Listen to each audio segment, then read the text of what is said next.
Hey everyone, welcome to the Unconnoisseur. Here, let me start the recording this time. Hey everyone, welcome to the Unconnoisseur. My name's Matt. I'm one of the co-hosts of the channel. And I'm Drew.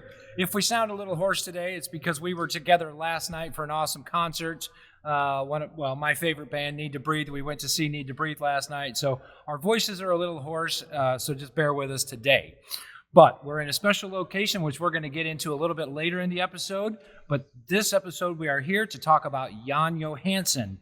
The album is Jazz par Svenska.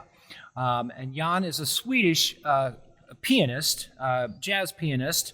And the reason that we chose to cover Jan today, again, you followed us on our channel this far. Jan is number 74. Last week we did number 73, Steve Coleman.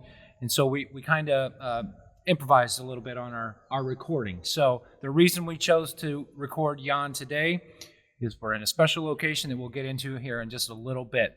We're going to talk the first 30 minutes of our episode, or 30 minutes or so, about Jan and his recording, his music, and his life and stuff. So we'll get into that here in a minute. I failed to introduce my co-host. Well, I gave my name. I'm out of words because where we're at. Because where we're at, yeah, it's a special day. And when we wrap up with Jan, we'll touch on exactly where and why. Yeah. Because this place is just so cool, and of course, Jan being a pianist. Right. I mean, go figure. Go figure. I'm going to show the screen from behind us right now. Yeah.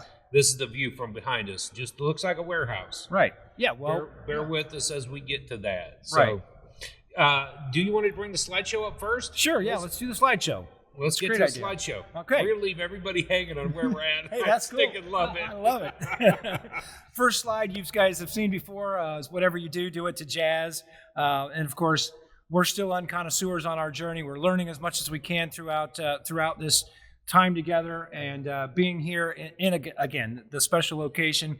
But today we are talking about Jan Johansson. Jazz pa Svenska is the name of the album. It was recorded in 1962. Recorded in 1962. Next slide is just the album cover. And again, I'm an artwork fan of the album covers and how they look and stuff. So this one, not my favorite. It's kind of plain, in my opinion. I mean, it's cool, but it's kind of plain. It's not until right now that I knew that there was a train on it, but I didn't realize that was a handbag or a coin purse. So it's a coin purse with a choo-choo train on it, and I'm not going to try to say whatever that is in Swedish, but it's a knitted handbag. Knitted handbag, yeah, so okay, I got it. Now I finally look. I still don't appreciate it. No. I'm a fan of Blue Note and ECM labels. Right, so.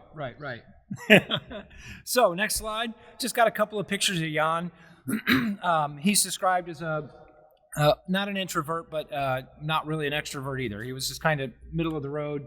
And the top picture there in the slideshow, just, I don't know. It's a cool picture. It looks like something that you might take. It looks like brilliant black and white. Right. It's the next picture that I'm stoked about. Right. Like, how do I recreate that? Right. So you'll notice on the picture that he's laying back in a reclining chair, and the piano is upside down over him. So I just thought it was cool. And it's not just any piano. It's a grand piano. It's a grand piano, right. Hey, right. By the way, it's a grand piano. I'm just saying. It's a grand piano. It's a grand piano. Upside down. Hanging upside down. and we're in a warehouse. Wonder where. I wonder where. So, next slide is just the jazz lingo for the day. Again, being the unconnoisseurs, it helps us to learn the lingo as well. But today's word is break, and that's a transitional passage in which a soloist plays unaccompanied. Now, you could just call it a solo, but usually a solo does have some backing musicians playing behind the solo, but on a break, everything else is quiet. It's just him playing. Just him. So him or her. Correct. Yeah, the musician just playing all by themselves in a break. So it could also be called a cadenza, I guess. If you wanted to put it in more classical terms, a cadenza would be. But just jazz lingo. Yeah, this is jazz lingo. So we're talking about the break. Hey, take the break. And the drummer will cut out. The bass player will cut out, and then the sax just lets it rip on a break. And I got to say, there was a couple of breaks last night at Need to Breathe when the pianist comes out and he just lets it rip. Yeah. Man, that was It's good show. How our week was? That's how it was right there. Summed up in one. The Elkhart County Fair. Yeah. And listening to that. So a break. Yeah. Well, really, we didn't even talk about our week in music just because of where we're at and the amount of stuff we want to show this week. Yeah. And again, being together last night for the concert, I mean, you can't get it any better. So that was kind of our week in music. We had Jan Johansson in our ear, and then we had our personal artist in our ear, which is also a Swedish musician. Happens to be. Let's talk about that right as we begin to wrap up this episode. You got it, man. It's something important. Yeah, absolutely. Not because of this warehouse, but the building right through those doors that's no longer there. So, all right, let's move on to the information slide. Jan was born in 1931 and he died in 1968, which made him 37 years old. He died young. Even for jazz musician standards, he died young. So he didn't really... Somebody else died early, too. We'll get to that in a moment. Yes, he did die early, and probably not of the same thing that Jan passed away from. Probably not. But what I found for influences for Jan, he was trained classically, so he was a classically trained pianist, and I think a lot of that comes through in the style of music that he plays on the piano, especially Jazz par Svenska, the album that we're talking about. So the classically trained aspect. And if you didn't know much about Jan, you might think it's a classical piano album. Very well might. In the first place. So it was just really interesting to listen to his music this week and learn about Jan Johansson. I counted 18 studio discs that he did, and then he was on about 9 compilation albums. So the interesting part of when he started to record and how young he was when he passed away, he had very limited time to put out 18 discs. 37 years young. Right. So 18 studio and 9 compilations. Yeah, so he did a fair amount of work while he was alive. Of course, that'd be a whole lot of sides. That would be if a whole it was lot on of a 78 sides. album. Absolutely. Yeah, 78 you're right. record. Yeah. Just saying. Just saying. Pay attention. I can't get my mind off of it. I'm sorry. Well, it's because you're overwhelmed about where we're at. I am. Yeah, you're overwhelmed. That's all right. Of course, the genre for Jan is just jazz. For this album, it's just he didn't fluctuate too much into the other avenues of jazz. He did touch a little avant-garde, but that's not really talked about too much in his profile, so I didn't bring it up too much. But he's known for the Jazz par Svenska, is the best-selling release ever in Sweden, which it still blows my mind that an album that came out in '64 is the best-selling, because you've got other great, Swedish artists. Well, yeah. Name one. Well, I will name one, but I don't want to give anything away. But yet the Esbjörn Svensson trio, we'll get there eventually. But another great Swedish artist, EST, Esbjörn Svensson trio, that I just love. And the other one, Jan Garbarek, who we'll cover much, much later on our journey. But that's who we're working on this week together, you and I. So, Jan Garbarek is another Swedish artist who was actually influenced from Jan Johansson. Yes. So just a real cool fun fact there. Jan is a multi-instrumentalist too. He also plays the guitar, the organ, and the upright piano, or upright keyboard. Upright I think keyboard. That's what it's called, right? Upright keyboard. I would call it an accordion. That's what I put in the slide, but our new friend called it an upright. Bob says upright keyboard. Upright keyboard. I love that. Yeah, and of course the piano was his other instrument. I didn't put that in there not to forget it, but because he's a pianist anyways, I didn't feel the need to put that in there. Cool fact about Jan: he composed "Here Comes Pippi Longstocking" for the TV theme song for the Swedish show, famous TV show Pippi Longstocking. So he recorded that theme song. But I mean, it was just cool. I just put it in there because I just thought it was cool. I don't think I've ever seen an episode of Pippi Longstocking anyways, except for the American version, which all I can think about is the long braids. Pippi Longstocking. Yeah, the long braids that she had sticking out of her head. So the final part of this slide, 6 degrees of separation. This was a fairly easy one for me, just going through the discography. So you got Jan Johansson, played with Stan Getz on a 1958 album. They did an album together in '58, him and Stan Getz. Stan Getz played with Dizzy. Dizzy played with Getz. And then, of course, Dizzy and Miles. So 6 Degrees. With everything else going in the week, I really didn't get a chance to look at 6 Degrees. So that's okay. I'm glad you did. It's okay. It was a busy week. It was. Being here together, of course. Not being here, but being together all week. Yeah. You flew in last week, and so we've just been kind of nonstop go. By now, the album had already come out, or the episode had already come out that we recorded at Electric Works. Yep. So working away from home on the system that I don't usually use also added that. But spending the week with the family has been I mean, it's just extra. We're doing this for fun anyways. And I got to be honest, since we're going to shift gears to the album, my notes on it were limited. Yeah. We got stuck with so many other bands traveling through the South, the Stan Kenton album.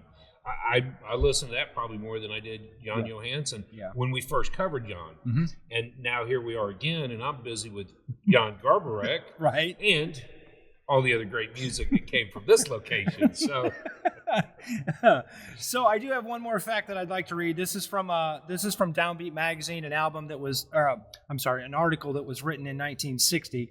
But it says that Denmark had two of the best jazzmen in Denmark are Jan Johansson, a lean young Swede with a beard and a modest manner, who has been influenced considerably by Horace Silver. This isn't Horace Silver. You and I have done him. We have not covered him on the channel just yet. And Lenny Tristano was another influence of Jan. The other musician, his name was William Sheffey, and he was a drummer, but Sheffey went on to just do music. He made his living from the music, whereas Jan didn't make his living necessarily from just music. So I just found that interesting in the Downbeat article written in 1960 that they covered him. A lot of musicians from that area, and we were talking about Christoph Kamita a couple of weeks ago, and being astigmatic. Yeah, he was a doctor, right, and made music on the side when he could. Doctor of laryngology. Laryngology. Yeah, laryngology. Look at you with the big words. Hey, I'm learning. We're unconnoisseurs. We're still on our journey, still learning, right? Yeah, we are. Yeah. So what did you think about listening to the music this week? I mean, all in all, the album... wasn't my favorite. It was a little struggle just based on the structure of the music. Now, again, the interesting part is I still don't think that I had my magazine when we covered him a year ago. And so I was relying on you still to read me the paragraph maybe, or I had just gotten the magazine and wasn't accustomed to reading the paragraphs in the magazine just yet like I am today.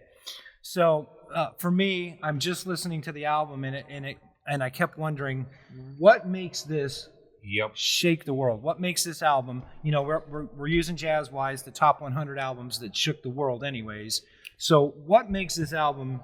Well, and it's interesting because I've got on the screen now. It was Jan Johansson on the piano and arrangements, and George Rydell on double bass.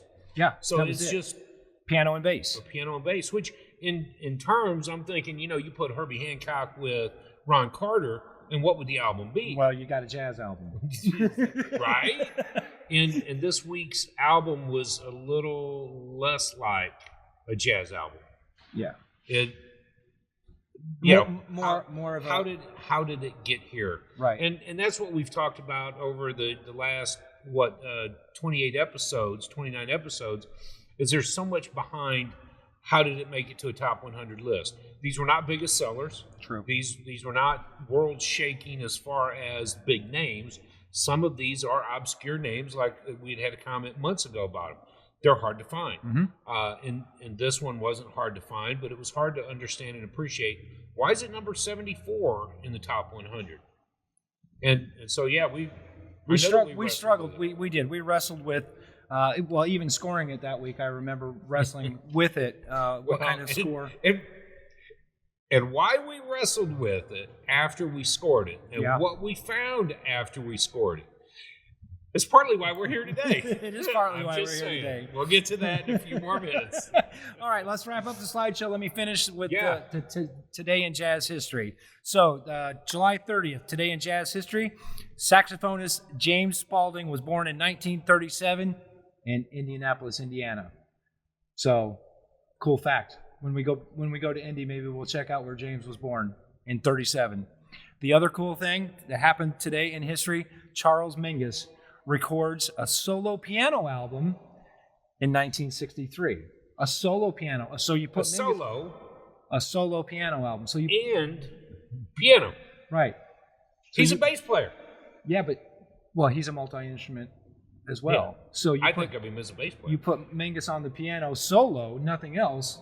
Is it a jazz album? Is it a classical album? I mean, that's obviously a jazz album. So I found it interesting that it correlated with Jan being this week in Jan anyways. So you got Mingus in 1963 records a solo album on piano, and then we're talking about Jan Johansson this week in the location that we're at, which we won't give away just yet, but but it's killing me, dog. It's killing me. You. I know. Let's run a clip real quick of Jan, though. Yes. What audio did you want to run of Jan Johansson? I knew you were going to ask me that. Because any one of them would have been a banging song. True. Well, yeah. Why don't you just do the first 45 seconds of the first song, Visa von Uten Myra.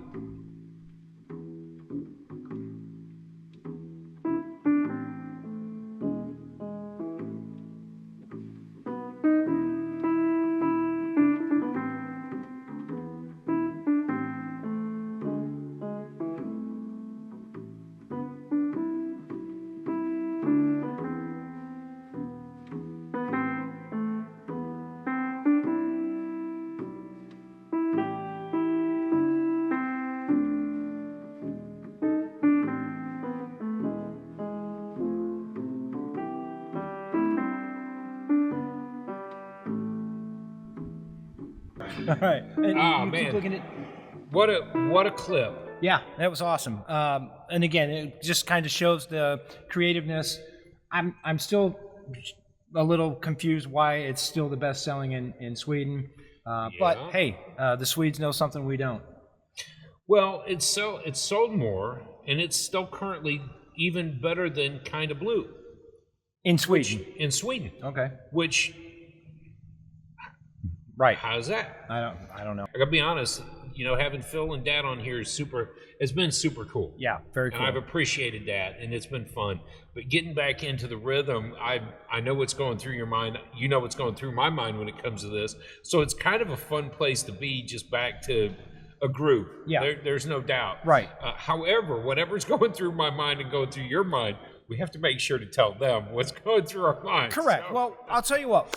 We played a clip, and I think that's probably, unless you wanted to drop in another clip of a different song, which if you want to, great, and if you don't, I understand, because they kind of sound a lot alike anyways. And it's all chill. Yeah, for sure. Make no mistake, the album was a great album. It's a very relaxed pace with just a piano and a bass. For sure. In my notepad that I carry around, the only thing I had in here, not much notes on the album. Is it Sweden? Is it original? Is it even really jazz? That's all I put in my notebook for the week. Obviously,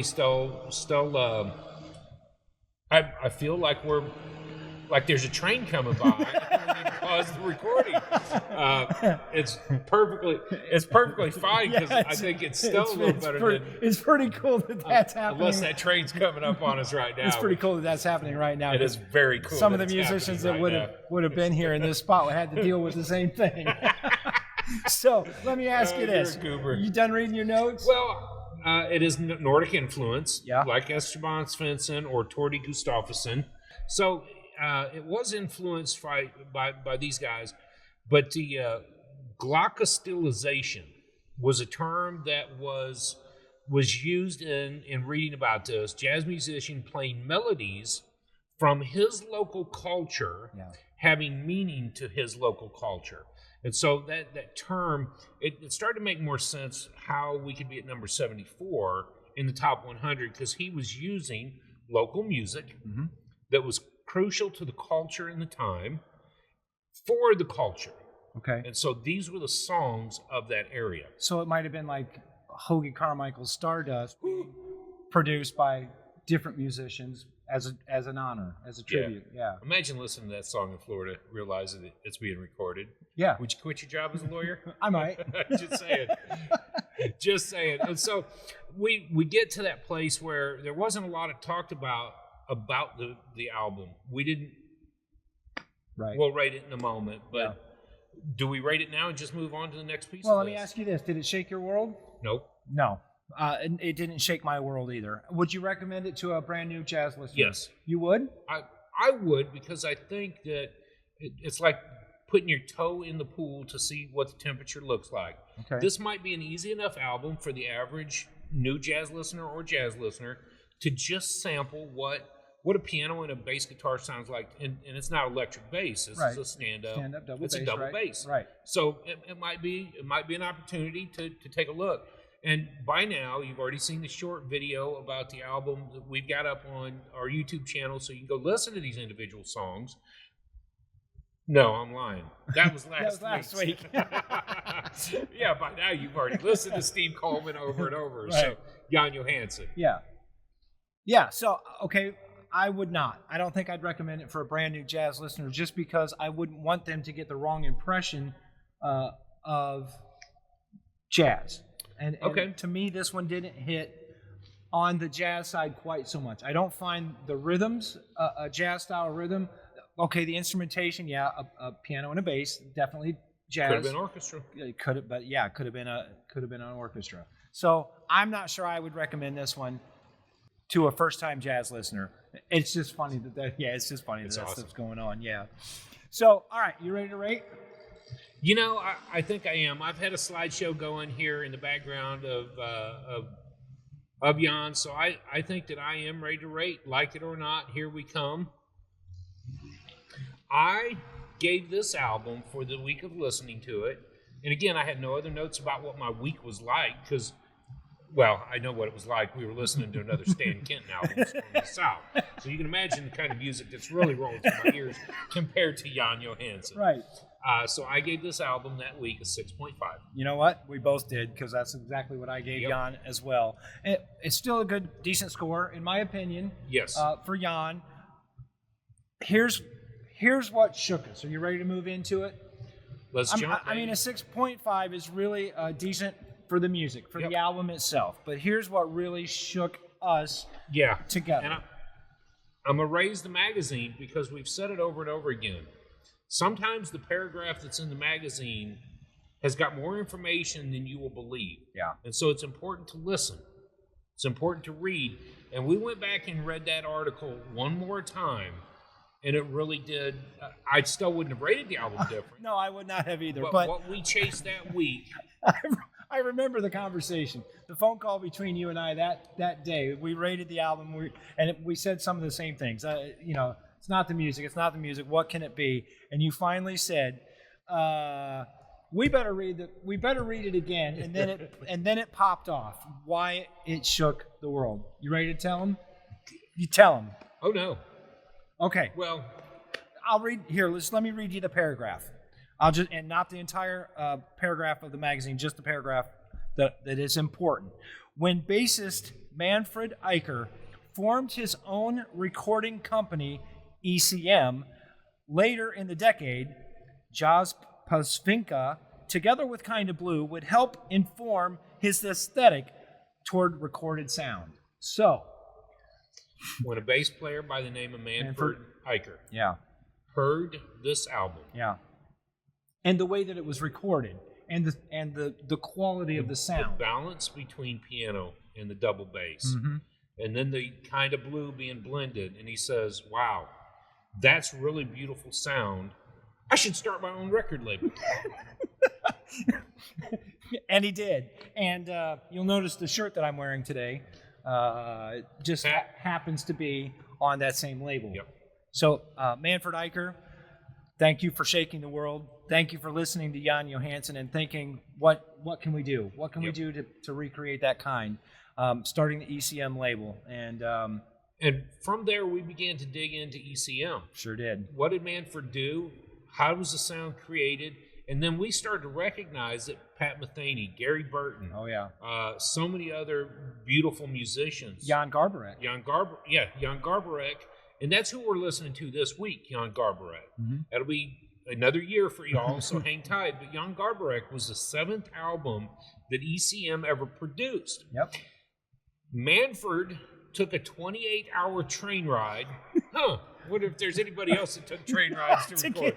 But Manfred Eicher took a 28-hour train ride from Munich, Germany to Oslo, Sweden to record Jan Garbarek. That was, 3 years after the record label began. And he did it in a location that had a lift. And they had to stop recording every time something came through. They had to stop recording every time, a lift came up and down. I wonder what. I wonder. So ECM has continued to shake the world with beautiful sound. And today, I can't say I'm gonna cry. Where are we at? I'm gonna put the screen behind us so you can see just dead warehouse space behind us. Yeah. Well, it's not dead warehouse space, but we are in one of the true history-making studios. It's not a studio. We're not sitting in the studio, but we are sitting in the grounds of Gennett Records, and we are so pleased to be here today. And we just thought it was interesting how it all kind of came together. We're recording the episode on Jan Johansson, not because of his music, but because of the way he was recorded, the starting of ECM label, and then being in the historic Gennett record Star Valley. Star Valley, the Whitewater Gorge, Star Valley. Where some of our heroes here have recorded. So we just, it's kind of still overwhelming to me that we're sitting here. So we're in the lower level, the main level of Star Piano Building, which behind us you can see newer rafters and steel structures. This would have been an open 6-story building. 4 stories are not there. I guess 4 stories because this is a 2-story to me. Yeah. So we're sitting in the Star Piano Building. And Gennett Records, there was some history that will be coming out here shortly where I get to talk with Bob Jacobson, who is a past president of the, I'm going to read the business card so I don't get it wrong again. My glasses aren't on. Past president of the Star Gennett Foundation. Yeah. And he's sitting right here too. So I'm like, I can just ask him. But the history for recorded jazz, for Gennett began in New York, but then established right here because of the railways that came into the town, because of the infrastructure that was here. Star Piano was here. Gennett family were investors in all of this, and they needed investors. They were selling phonographs. They were doing pianos, and that video will be up probably right after this one. So stay tuned for that. If it's already up, it'll be linked right above Matt's head here.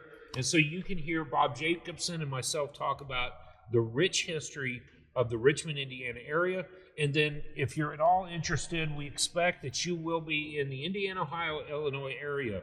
Just get down to Gennett. You can find, this is volume 1, by the way, or edition 1. Mm-hmm. There's a newer edition. There is a newer edition. But this has become We'll check that out later when we go to the History Center. We're going to the History Center. We're going to the History Center, yeah.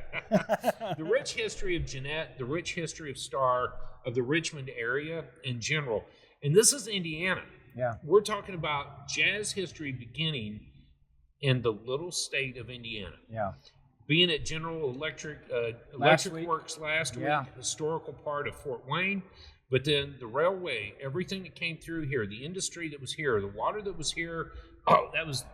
Right. It all made it possible. I just did that interview, so I'm still pretty excited all made it possible. Well, and again, I don't know how they did it in New York, but the information that I've read and the history that I've learned is that the studio was in a kiln room, which was rather hot. The kiln room was there for baking the wood, drying it out, right? Was that what it was for? The kiln room, just drying out the wood. Drying out the wood. So the studio was on that side. The microphone was on the other.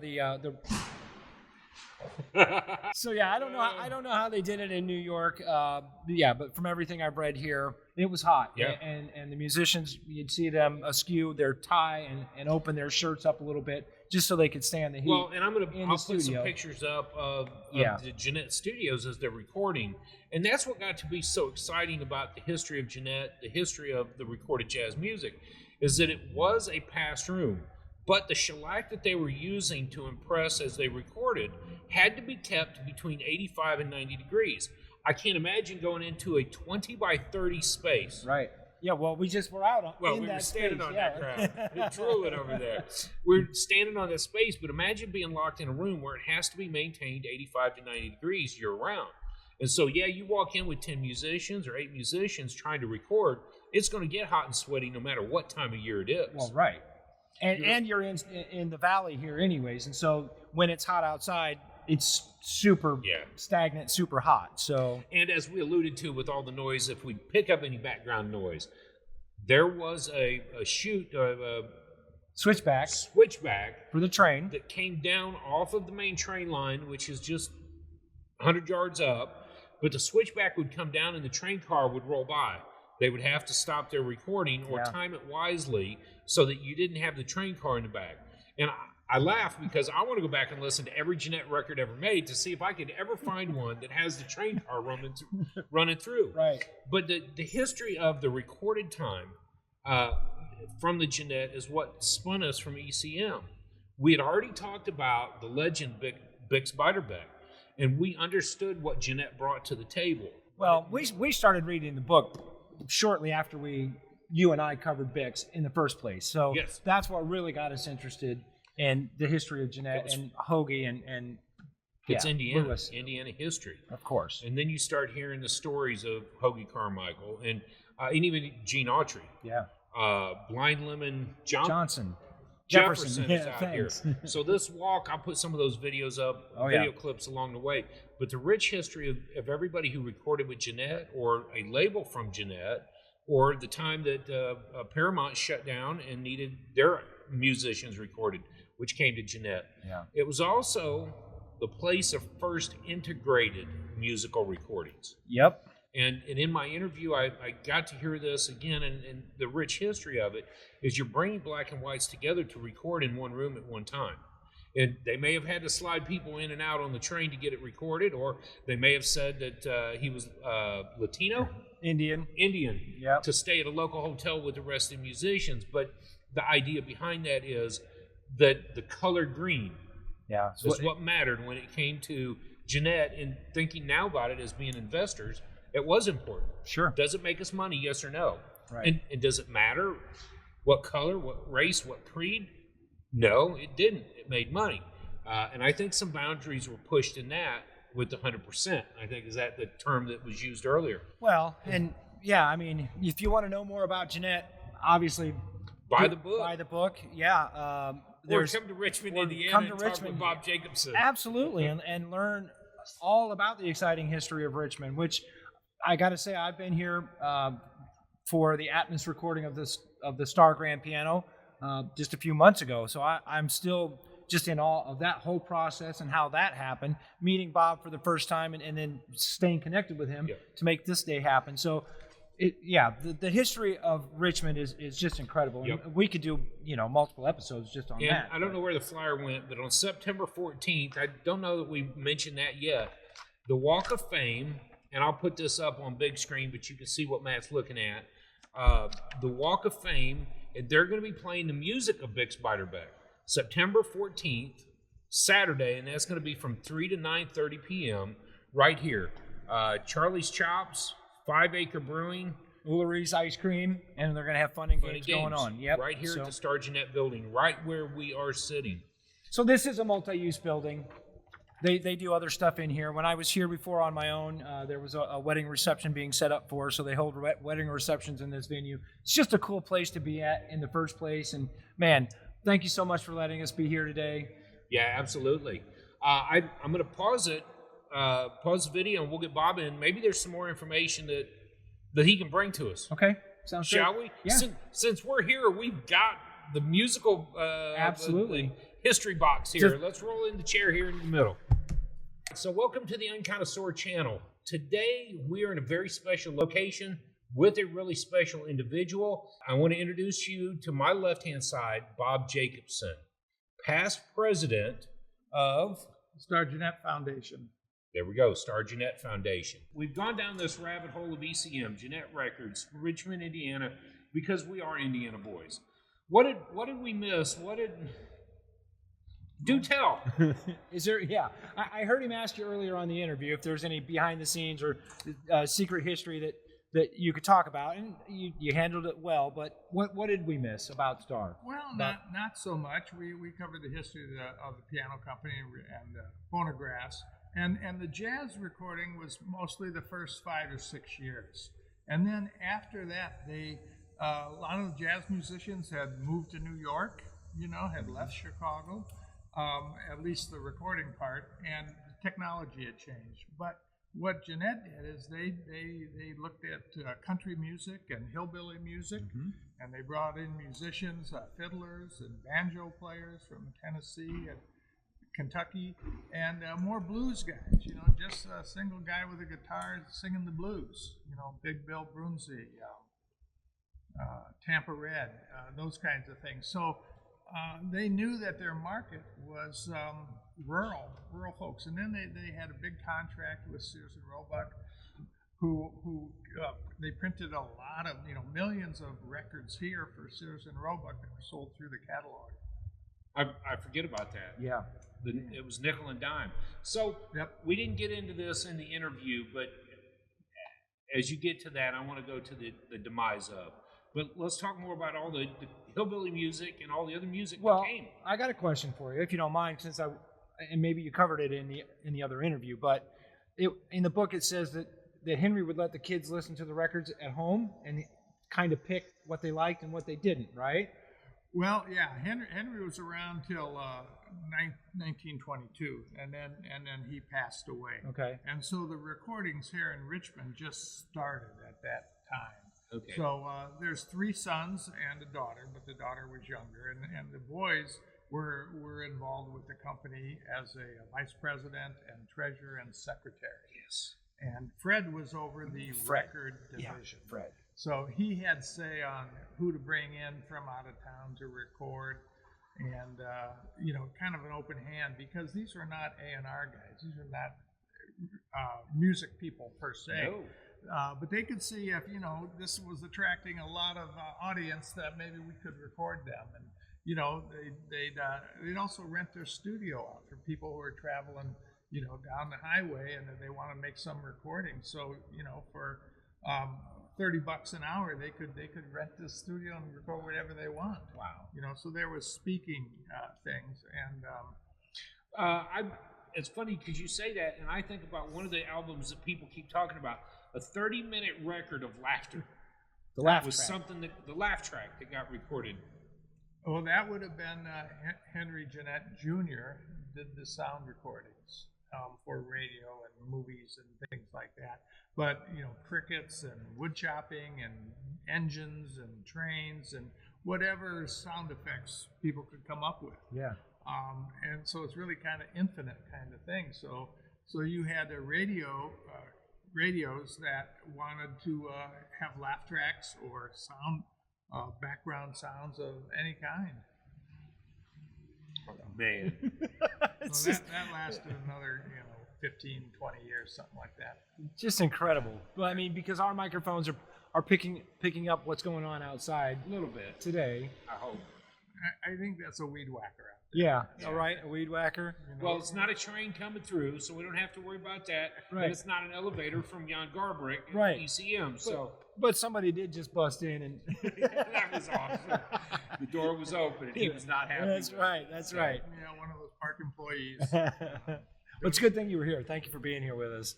Yeah, imagine if he just said, "No, I'm going to go catch some lunch later, and I'll be back." Yeah, right. Shit, yeah, we'd all been in trouble. We'd have been in trouble. All right, so let's talk about the TripAdvisor. If you want to come to Richmond, definitely check out TripAdvisor for plan your route to get here. Plan on the things that you can do while you're here.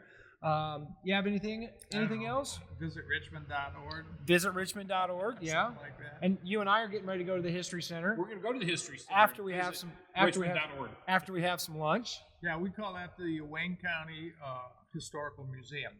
Is the proper name. So, Historical Museum. tell me about Wayne County, because I think this correlates back to something else that we are familiar with. Wayne County, what's it named after? Anthony Wayne. Anthony Wayne. He was a military man in Fort Wayne, That's where his fort was. Yeah. And he came up from Cincinnati, and they had big battles with. We're called Indiana because we're named after Indians. Right? So the southern part of the state was settled first, but the northern part was for the Indians, like till the 1830s, something like that. And that's a whole different history. And for Dad, I'm going to tell you, that would mean Kikianga, that would mean Tecumseh, and all the other histories. So there, Dad, you may not be here to record with us, but we still got some history facts for you. Tecumseh came through Richmond, and the two guys, Smith and Cox, who settled this, one of them had a store, and it's reported, it's more than legend, but Tecumseh helped to buy some gunpowder. He came at one of the stores. Wow. So Dad, you're going to have to come to Richmond to see that store, see if you can find any trace of Tecumseh. My father's really into Tecumseh right now. Oh, so yeah. He he's probably been has a Tecumseh engine, too, probably.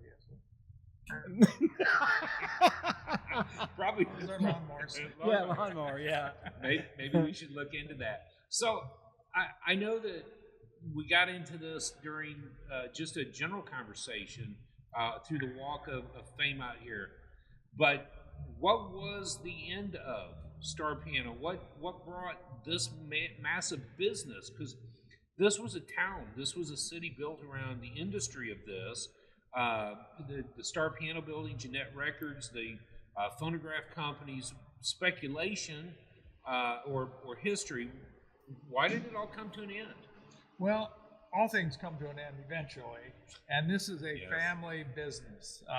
And the piano company lasted about 80 years, which is pretty good for a thriving company. But styles change, things change. Now, of course, we had the Depression in the 30s. Mm-hmm. That was a tremendous blow to this industry, to the piano industry and the sales. And then it also hurt the record company, Gennett Records, because people were, didn't have this disposable money like they had earlier.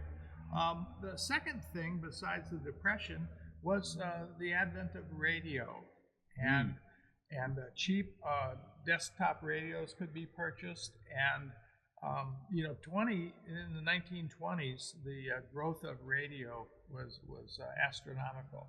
And so, houses had electricity now, at least in the cities, and you get cheap radio, and you had all that entertainment just coming over the air. And you didn't have to go out and buy a record to play the music. So those two things. And secondly, society changed a little bit.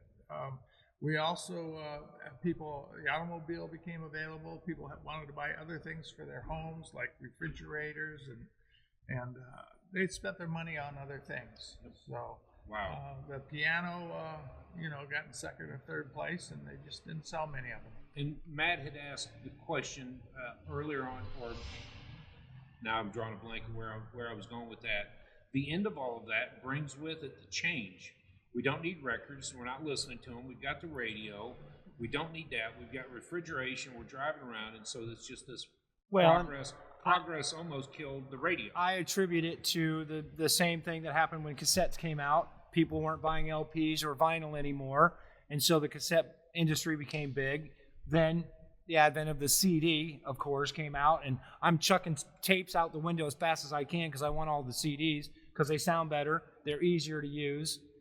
And now, today, you can't give a CD away. No one wants CDs because you've got it all right here to stream whenever I want. So, now let me tell you what the upside of that is. This music by Carmichael and Armstrong and Jelly Roll has never been more accessible to the average guy. Yes. You can get on it at YouTube. Yep. You've got all the streaming, and you can call up this music from the 20s or 30s or 40s much easier than you could before. So you can do your own studying and do your own research with these musicians. Wow, that's a great point. And in a sense, going to his hat and the bumper sticker on his car, Pics lives. and it's because of that spreading. If the discs were gone, if we didn't have the luxury of being able to go back to the digital music and listen to what was recorded, we wouldn't know. Yeah. Because it wouldn't have been passed down. Right. Well, just like Buddy Bolden. I mean, we as a society, as a history, never got recorded music from Buddy Bolden. So, yeah. So it is a win as much as it is a loss. True. So if you could have a master from Gennett Records, I know that most of them didn't exist because they melted them down anyways. What would it be? Oh gosh. Canal Street Blues, Ooh. With anything that Oliver did with Armstrong, that would be one. The first Stardust record by Howie Carmichael. Yeah. There's a number, maybe even an early Gene Autry record, some yodeling song. Oh. So they're out there, and well, the original a print is, but not the masters, right? Right. That we know I of. don't think we're going to find. Are you going to share with me that? You know where they're hidden? Sometimes the Depression kind of did that because some of those masters were then just remelted down for scrap, and that's just the way it went. Mm-hmm. Or maybe during the war effort, they needed the materials for other things. Shellac, for instance, was restricted. And that's what they were making the records out of. Yep. And you talked about the heat of the recording studio. That was because they were actually recording on wax. So they needed to keep that temperature up to 85 degrees. To cut the for wax. The stylus. The wax could not be too hard. Okay. And that's what I read in the book, which I love the book. Y'all order it. You can buy it on Amazon, as we did. And I think, unfortunately, they're only $1.99. They were the used ones. The used Buy ones. the new ones and support the foundation. Absolutely. That would be my encouragement. Or come to Richmond to the museum here and pick up the books. We've also got another book, The Jazz History of Indiana, that's at the museum, so you can pick that up. But I remember reading that Louis Armstrong had to back away from the horn to record into because he would create vibrations through the horn that would cause the stylus to skip. So it wasn't overblown. It would just create so much vibration through the horn that it would make them vibrate and shake. So exactly. So he was a little bit farther away than King Oliver was. Wow! Imagine your second trumpet player standing behind you, right? Because he's louder than you are. So, Bob, thanks again for allowing us to be here. We're going to talk about this for decades. Oh yeah, we will. The importance of being here, the importance of the history. I'm going to run a slideshow next as we wrap this up, about 2 minutes. So hang tight as the slides begin, but I'm going to show you some of the grounds here, the museum, and the city center where we're going to go see one of the medallions and one of the pianos inside the police station. Right. I'll laugh at that when we get there. So. Or the municipal building. Municipal building. Yes, thank you. Thank you for correcting us. I've never needed to spend any time at the police station whatsoever. I don't think Matt has either. No, not that I want to. The almost good son has. So. All right. Any final last thoughts? No, thanks for coming. Oh, and, man, yeah. Come back anytime. Great. Thank you for having us. Yeah. Matt, You're welcome. it's good to sit here again with you. You too, bro. Cheers, everybody. Cheers. Thanks for joining us. Oh, you know what? Before I do, don't forget that you can find us on the unconnoisseur.com. You can drop that in later. Drop that in later. I'm getting hungry. I don't know about you, Lily. All right. I've hit stop.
Bye.